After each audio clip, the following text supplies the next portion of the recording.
Magandang buhay guys. So, yan, ginagawa ko nga pala yung visual namin para bukas. Ano na ngayon eh. 10:18 AM na ngayon. Yan, para sa topic title namin.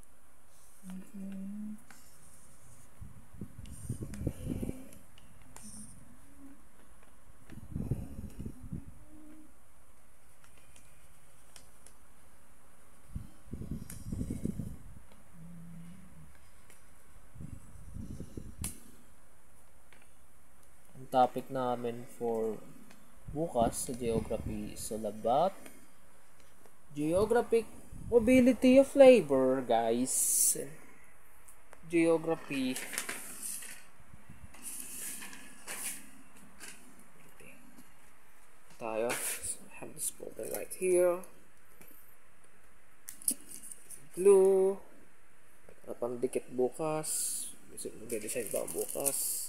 And this one right here, color pen kung may gusto kong kulayan. And additional na colored paper. Pag-design. Para sa design yan eh. Border ng mga design. Okay. Ito naman yung lalagyan natin ng tama kayo dyan. Ito yung pagsusulatan natin ng visual. Ito yung magiging background ko. Ayan. Background. Play green. Yung lettering. Para makita ng mga audience. At kulay brown naman ang background. Kasi it's all about geography. Okay. Ilang naman.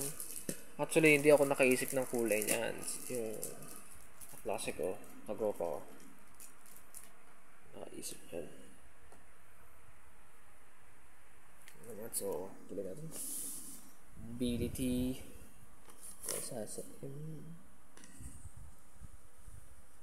Hopefully, sana ang report namin bukas, I hope it will get up good.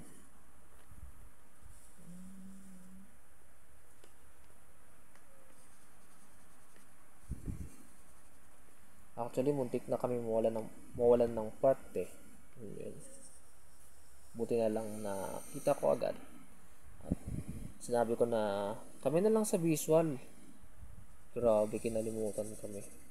Hindi kami ina-assign ng part. Ayun. Parang visual na gano'n. Visual.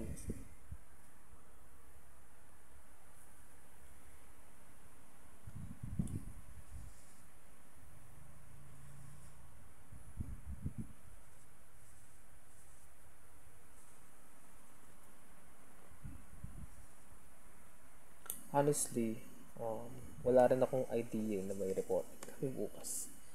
Nung umaga ko lang nalaman. Yan. Mobility.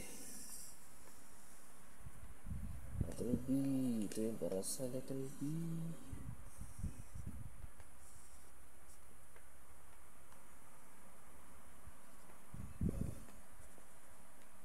Ito guys, kapag gagawa ko ng visual, huwag nyo kahiya na pangit yung lettering nyo or something like that. Importante guys, mabasa. Yun lang naman. Mabasa ng mga audience. Malaki. Malinaw. Higit sa lahat, ang reporting ang maganda dyan. Although, additional din yung visual, pag nakakaakit yung visual mo, ano na yung mga audience mo yun. Parang mas gaganahan, ganun. At mas ma-organize nila yung mga detail na tinuturo nyo.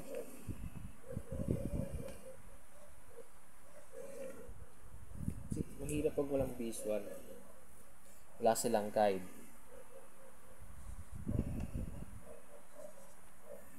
Kaya mahalaga ang may visual lalo sa pagtuturo.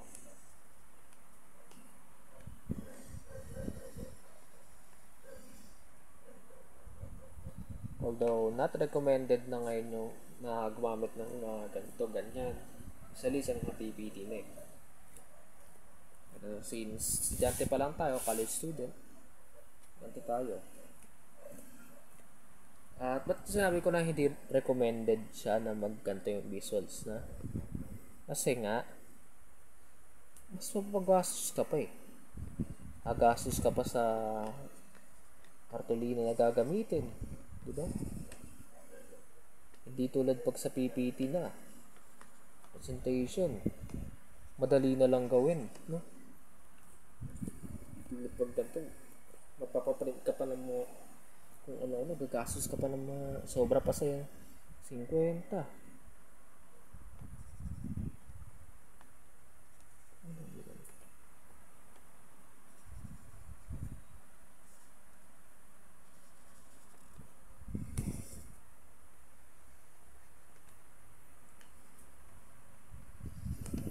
Pero pag usually yung mga teacher na, mga totoong teacher na, presentation na yung ginagamit nila. Konti na lang din yung nakikita ko na ganito. Actually, yun din napansin ko yun. So, ano pa lang. High school pa lang ako. Parati na kami PPT. Kaya na ako nakikita ng traditional na. Parang ng PPT. Parang nakikita ng traditional visual. Na parang ganito. Ito, traditional to.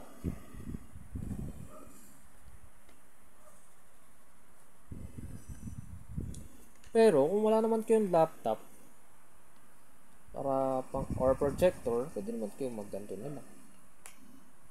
Pero posible naman yun. Mahalaga rin mag-invest para sa laptop at sa projector. Para kapag future teacher na. Kasi magagamit mo rin yan.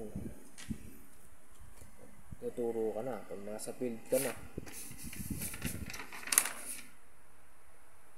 Hanggang 10 minutes ang record ko. Kasi mahaba na gugupitin natin yan mamaya. Kuma tayo. Sleeve. Nagtataka ko. Kung nagtataka kayo, bakit magkahiwalay ka? Pick. Tsaka geography. Pansin mo. Di magkasya eh. Geographic labor.